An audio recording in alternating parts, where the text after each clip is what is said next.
आज हम सिर्फ एक लड़ाई की बात नहीं करेंगे, बल्कि एक ऐसे बैर की जो आग की तरह जल रहा था। ये वो कहानी है जहां रणनीति और अहंकार दोनों आमने सामने आ खड़े हुए। तो हुआ यूं कि एक अपमानजनक हार को पूरा 1 साल बीत चुका था और राजा जरासंध वो अपनी हार और अपमान को भूला नहीं था। उसके दिलो दिमाग पर बस एक ही चीज छाई हुई थी, श्री कृष्ण से बदला। वो प्रतिशोध की ज्वाला में लगातार जल रहा था। अपनी हार से जरासंध इतना टूट चुका था, इतना निराश था कि उसने सिंहासन तक छोड़ने का मन बना लिया था। लेकिन उसके सहयोगियों ने उसे समझाया। उन्होंने कहा, इस गुस्से को, इस आग को एक नई दिशा दो। और बस वहीं से उसने एक विशाल, बहुत बड़ी सेना इकट्ठा करनी शुरू कर दी। देखिए, ये कोई जल्दबाजी में लिया गया फैसला बिल्कुल नहीं था। ये 1 साल लंबा जुनून था। 1 साल पहले वो हारा, अपमानित हुआ, शर्म से राजपाट छोड़ने तक की सोची। लेकिन फिर सहयोगियों ने उसे एक निर्णायक हमले के लिए तैयार किया। और आज एक नई विशाल गठबंधन सेना कूच करने के लिए तैयार खड़ी थी। एक ऐसी सेना जिसे सिर्फ और सिर्फ विनाश के लिए बनाया गया था। तो अब बात करते हैं जरासंध की योजना की। उसका पूरा प्लान एक चीज पर टिका था, और वो थी पूरी गोपनीयता, एब्सोल्यूट सीक्रेसी। उसे लगता था कि वो मथुरा को इस तरह घेरेगा कि उन्हें भनक तक नहीं लगेगी। उसके कमांडरों को बिल्कुल साफ निर्देश दिए गए थे। पहला कदम, पूरी सेना के साथ चुपचाप कूच करना। दूसरा, मथुरा के पास एक पहाड़ी के पीछे छिपकर शिविर बनाना। तीसरा और सबसे जरूरी, रात में कोई मशाल नहीं, कोई आग नहीं, ताकि किसी को पता न चले। और चौथा, सुबह की पहली किरण के साथ एक जबरदस्त विनाशकारी हमला। सोचिए, उसका लक्ष्य था कि उसके सैनिक मथुरा के दरवाजों के अंदर पहुंच जाएं और शहर वालों को पता भी ना चले कि उन पर हमला हो चुका है। लेकिन कहते हैं ना, एक राज तभी तक राज रहता है जब तक खामोशी हो। और जरासंध की ये खामोशी अब टूटने वाली थी। उसकी योजना का पर्दाफाश होने ही वाला था। यहां एक सवाल उठता है, क्या इतनी बड़ी सेना सच में छिपकर आगे बढ़ सकती है? और सच कहें तो यही जरासंध की रणनीति की सबसे बड़ी कमजोरी थी, उसकी अपनी ही सेना का विशालाकार। देखिए, खुफिया नेटवर्क अपना काम कर रहे थे। जासूसों ने खबर भेज दी थी।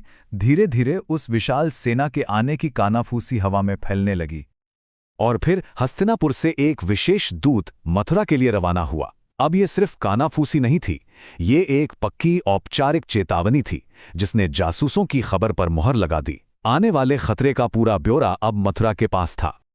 और इसके साथ ही जरासंध का सबसे बड़ा हथियार, उसका सबसे बड़ा फायदा, यानी सरप्राइज का एलिमेंट, पूरी तरह से खत्म हो गया। कृष्ण अब उसकी पूरी योजना जानते थे। तो अब जब दुश्मन की पूरी योजना सामने थी, कृष्ण ने सिर्फ बचाव की तैयारी नहीं की। नहीं, उन्होंने पासा पलटने का फैसला किया। शिकारी अब खुद शिकार बनने वाला था।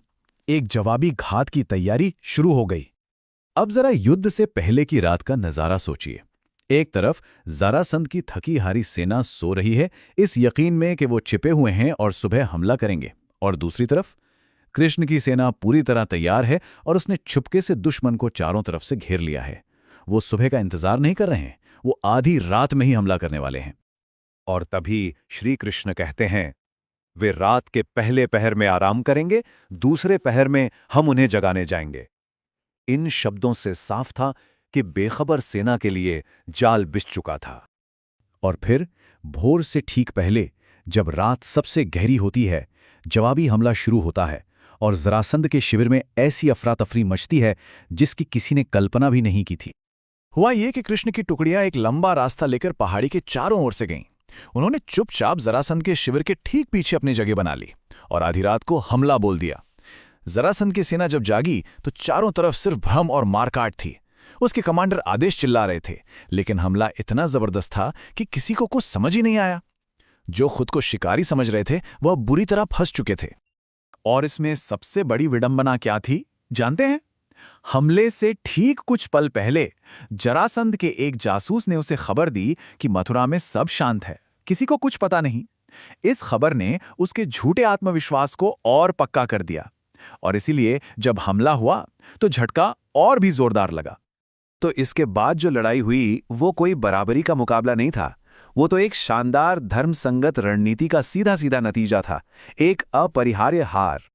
जरासंध की सेना शायद फिर से संगठित होने की कोशिश भी करती, लेकिन उनकी सारी उम्मीदें तब टूट गईं जब श्री कृष्ण और उनके भाई बलराम खुद युद्ध के मैदान में उतर आए। उनकी दिव्य शक्ति ने पासा पूरी तरह से पलट दिया। और फिर नतीजा बिल्कुल साफ था। जरासंध की सेना बिखर गई और उसे एक बार फिर हारकर युद्ध के मैदान से भागना पड़ा। उसका आक्रमण विफल हो चुका था और बदले की ये कहानी एक और अपमान पर जाकर खत्म हुई। ये पूरा संघर्ष हमें एक बहुत पुरानी लेकिन जरूरी बात सिखाता है। इसे कहते हैं अहंकार या ह्यूब्रिस, यानी इतना ज्यादा गर्व और आत्मविश्वास कि इंसान को अपनी ही कमियां दिखनी बंद हो जाएं। और यही अहंकार अक्सर पतन का कारण बनता है। जरासंध के अंधे गुस्से और घमंड ने उसे अपनी ही योजना की खामियों के प्रति अंधा कर दिया था। यहां एक बात बहुत साफ है, प्रतिशोध से जन्मी एक योजना को दूरदर्शिता से जन्मी एक रणनीति ने हरा दिया। एक तरफ सिर्फ भावना और गुस्सा था और दूसरी तरफ सोची समझी रणनीति। नतीजा तो तय ही था। और आखिर में ये कहानी हमें एक सवाल के साथ छोड़ जाती है, शक्ति और बल में आखिर क्या अंतर है? जरासंध के पास बल था, इसमें कोई शक नहीं, एक विशाल सेना थी, लेकिन कृष्ण के पास थी सच्ची शक्ति। और सच्ची शक्ति वो विवेक है, वो ज्ञान है जो हमें बताता है कि अपने बल का इस्तेमाल कब, कहां और कैसे करना है।